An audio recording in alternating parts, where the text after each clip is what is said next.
दिसंबर की ठंडी सुबह थी। आमिना अपने डेस्क पर बैठी थी, नोटबुक खुली हुई थी, नए साल के गोल्स लिख रही थी। ये उसने पहले भी किया था। हर साल लिखती कि ज़्यादा एक्सरसाइज करनी है, ज़्यादा पढ़ना है, नमाज बेहतर करनी है, लेकिन हर बार कुछ हफ्तों बाद पुरानी आदतें वापस आ जाती थीं। इस दफ़ा वह रुक गई। उसे अपने कुरान टीचर की बात याद आई जो कहती थी कि अल्लाह को सबसे पसंद वो अमाल है जो रेगुलरली किए जाएं, चाहे वो छोटे ही क्यों ना हो। उसने इस पर गहरी सोच की। शायद मसला उसके गोल्स का नहीं था, उसकी हैबिट्स का था। उस दिन आमिना ने एक सिंपल हैबिट शुरू करने का फैसला किया जिसे कहते हैं मुराकबा, जिसका मतलब है ऑब्जर्व करना, लेकिन अल्लाह को सामने जान के पूरे तकवे के साथ। इस प्रोसेस में हम सोचते हैं कि अल्लाह हमें देख रहा है और हम अपने सारे एक्शंस, किए हुए सारे काम, बोले हुए हर अल्फाज यानी अपनी पर्सनालिटी और डेली लाइफ पर ध्यान देते हैं तकवे के साथ। इस प्रोसेस में हम ये नहीं सोचते कि मेरे हिसाब से ये सही था या नहीं,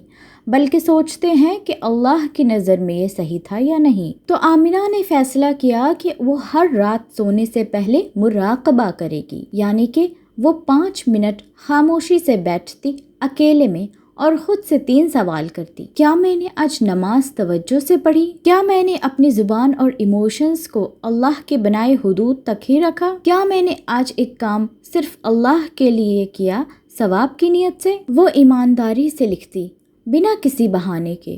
कुछ रातों को उसे फख्र होता, कुछ रातों को वो रो देती, लेकिन वो कंसिस्टेंट रहती। कुछ अरसे बाद सब कुछ बदल गया।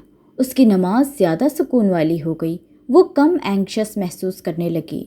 वो स्ट्रेस के वक्त ज़्यादा सब्र से रिएक्ट करती थी। वो सिर्फ बेहतर काम नहीं कर रही थी, वो बेहतर इंसान बन रही थी। इस्लामिक साइकोलॉजी के नज़दीक ये आदत मुहासबा यानी अपने आप को चेक करने की प्रैक्टिस को मजबूत करती है। ये दिल, सोच और एक्शंस को अल्लाह के अवेयरनेस के नीचे लाती है। ये इमोशंस को रेगुलेट करना सिखाती है, सिंसियरिटी के ज़रिए, प्रेशर से नहीं। अब उसके फैसले क्लैरिटी के साथ होते थे, इम्पल्सिविटी से नहीं। अगर आप चाहते हैं कि 2026 आपका बेस्ट ईयर बने तो ये हैबिट शुरू कर दें।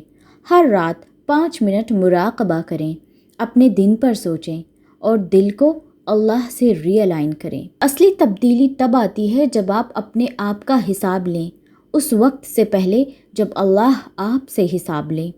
ये छोटी सी डेली अवेयरनेस आपका पूरा साल बदल सकती है।